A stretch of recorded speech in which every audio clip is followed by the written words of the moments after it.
బయట ఉంటే సాక్షులను సాక్ష్యాలను ప్రభావితం చేసే అవకాశం ఉంది. చాలా పెద్ద అంశం ఇది. సో ఖచ్చితంగా బెయిల్ను క్యాన్సిల్ చేయాలి అంటూ సుప్రీంని ఆశ్రయించిన పరిస్థితి. ఏంటి సార్ కేసుకు సంబంధించి ఏం చెప్తారు? ఒకసారి మనం గమనించాల్సింది గత 5 సంవత్సరాల వైఎస్ఆర్సీపీ పాలనలో అధికార అహంతో అద్దు అదుపు లేకుండా దూషణలు దోపిడీలకు పాల్పడిన సంఘటనలు వరుసన వెలుగు చూస్తున్న అంశం మనం గుర్తుంచుకోవాలి. దానిలో భాగమే వల్లభనేని వంశీ కూడా ఏ విధంగా చంద్రబాబు నాయుడు గారి భార్య పట్ల ఏ విధంగా వ్యక్తిత్వ హననానికి పాల్పడ్డాడు, ఏ విధంగా ఆయన ఆవేదనకు గురి చేశారో మనం చూసాం. చివరికి ఆయన టీడీపీ అధికార దాహంతో అధికార బలం ఉంది కదా అని చెప్పేసి ఆనాడు టీడీపీ కార్యాలయాల మీద దోపిడీలు, భూదోపిడీలు, చివరికి న్యాయమూర్తుల కుటుంబ సభ్యుల యొక్క ఆస్తులను కూడా ఆక్రమించుకునే స్థాయికి ఎదిగాడు. అలానే ఎన్నికల సమయంలోనో లేకుంటే వివిధ సందర్భాలలో రాజకీయ లబ్ధి కోసం నకిలీ ఇళ్ల పట్టాలు, మైనింగ్ దోపిడీ, అలానే చివరికి ఎవరైతే టీడీపీ కార్యాలయం మీద దాడి చేశారో దాడి చేసిన వ్యక్తిని కిడ్నాప్ చేయటం, తీసుకెళ్లిపోయి దాచేయటం, ఆయన చేత ఆ కేసు తప్పుడు కేసు అని చెప్పేసని ఎఫిడవిట్ వేయించడం, తర్వాత విశాఖపట్నానికి తీసుకెళ్ళడం, అక్కడ పోలీసు వాళ్ళు వాళ్ళ కుటుంబ సభ్యులు ఇచ్చిన ఫిర్యాదు మీద తీసుకురావడం, దాని మీద ఒక కేసు నమోదు చేశారు. విచిత్రం ఏంటంటే ప్రభుత్వం అరెస్ట్ చేయలే. అన్నింటి మీద కూడా ఆయన చేతులారా తెచ్చుకొని కొరిగితో తలగొరుకొని అంతే. అలాగే టీడీపీ కార్యాలయం ఉన్న వ్యక్తిని కిడ్నాప్ చేసిన తర్వాత అన్ని వరుసన వెలుగులోకి వచ్చినాయి. మంచిగా షాపింగ్లు చేయించి ఆయనకు అలాగే తానుగా గొయ్యి తొంగుకున్నాడు, ఆ గోతిలో ఉన్నాడు. అక్కడి నుంచి ఇంకా వరుస కేసులు ఏమేమి ఉన్నాయో అన్ని వెలుగులోకి వచ్చినాయి. అసలు ఆ కేసులో అయినా A37 సార్ పైనే ఉండాలి కదా, ఇంకా A37 38 ఉన్నాడు.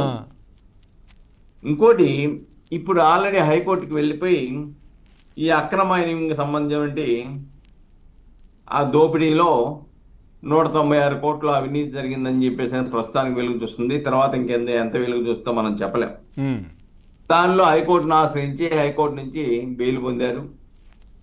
బెయిల్ పొందిన తర్వాత ఇప్పుడు ఆంధ్రప్రదేశ్ ప్రభుత్వం దీంట్లో 196 కోట్ల రూపాయల దోపిడీ జరిగింది, అలానే ఆర్థిక నేరానికి పాల్పడ్డాడు, ఇది ఆర్థిక ఉగ్రవాదం లాంటిది, ఇది సమాజానికి నష్టాన్ని కలిగిస్తుంది, దీని ప్రభావం సమాజం మీద పడుతుంది. అంతేకాకుండా ఈయన చాలా పలుకుబడి కలిగిన వ్యక్తి, సాక్షులను ప్రభావితం చేయగల శక్తి సామర్థ్యాలు 100%. ఒక వ్యక్తిని, ఒక దళితుడిని కూడా కిడ్నాప్ చేసే ప్రయత్నం చేశారంటే ఇంకా ఎందుకుండదు సార్? అవును. కాబట్టి అటువంటి వ్యక్తి మేము ఈ కేసులో ఇంకా విచారణ పరిపూర్తి కాలేదు కాబట్టి సాక్షులను ప్రభావితం చేస్తాడు కాబట్టి ఆయనకి బెయిల్ రద్దు చేయమని చెప్పేసి కోరే అవకాశాలు ఉంటాయి. అదే అడుగుంటారు కూడా. అందుకే సుప్రీంకోర్టు కూడా ఏం చెప్పిందంటే మీ విచారణ, మీ దర్యాప్తు నివేదిక ఒక సీల్డ్ కవర్లో పెట్టేసి మాకు 17వ తారీఖులోపు అందజేయండి, తదుపరి దాని మీద విచారణ వింటాము, విచారణ విని ఇచ్చిన బెయిల్ రద్దు చేయాలా లేకుంటే హైకోర్టు ఇచ్చినటువంటి బెయిల్ సరైందా కాదో నిర్ధారిస్తామని చెప్పింది. డెఫినెట్గా. అంతేకాకుండా దాంట్లో మరొకటి కూడా పెట్టి ఉండొచ్చు. ఎందుకంటే ఈయనకి సహజంగానే ఈయన సచివుడేం కాదు, ఈయనకి నేర చరిత్ర ఉంది. నేర చరిత్ర ఉంది ఒకవైపున సాక్షులను ప్రభావితం చేసేటువంటి ఒక ప్రభావితం, ఇది సమాజానికి నష్టం చేకూర్చేటువంటి ఆర్థిక నేరం ఇది.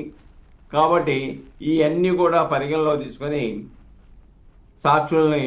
విచారణ సక్రమంగా జరిగే విధంగా విచారణ ప్రభావితం చేయకుండా ఆయన బెయిల్ను రద్దు చేయమని అడిగే అవకాశాలు ఉన్నాయి. ఏదేమైనప్పటికి కూడాను వరుస పెట్టి ఈరోజు వల్లభనేని వంశీని బయటకు వచ్చారు. అలానే ఆ కృష్ణరాజు ఏదైతే అమరావతి రైతుల్ని వ్యక్తిత్వ హననానికి పాల్పడి నోటికి అద్దు అదుపు లేకుండా పరుష పదజాలాలు, మనం మాట్లాడలేని పదజాలాలు రాజధాని మహిళల మీద వాడినటువంటి అంశంలో ఆయనకి బెయిల్ వచ్చింది. అలాగే నందిగం సురేష్కి బెయిల్ వచ్చింది, బెయిల్ మీద వచ్చారు. ఇంకా అలాగనే మద్యం కేసులో మనం మొదటి నుంచి కూడా చర్చా వేదికల్లో డిస్కస్ చేసుకుంటూ ఉన్నాం. ఇప్పుడు కేసులు పెడతాం, అరెస్ట్ చేయడం సరిపోదు. దీనికి సంబంధించిన ఆస్తులు ఏవైతే ఉన్నాయో ఆ ఆస్తులన్నీ కూడా జప్తు చేయాలని చెప్పాం.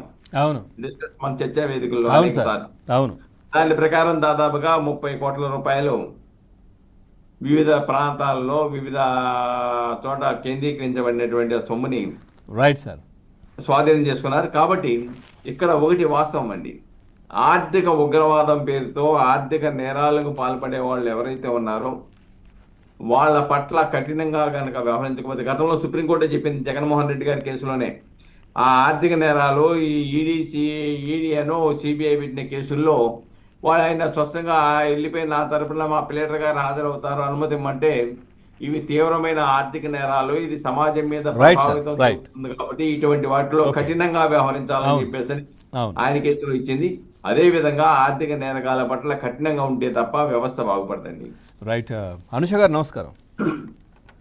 సార్, పవన్ గారు, మీకు పనుల్లో ఉన్న పెద్దలు సుబ్బారావు గారికి అదే విధంగా వీక్షకులకి నమస్కారం. రైట్. వంశీ అయితే ప్రస్తుతం బయటకు వచ్చారు. సో ఏంటి అది, సుప్రీంకోర్టుకి ప్రభుత్వం కూడా వెళ్ళింది ఆయన మీద దాదాపుగా 196 కోట్ల రూపాయల సంబంధించినటువంటి కూడా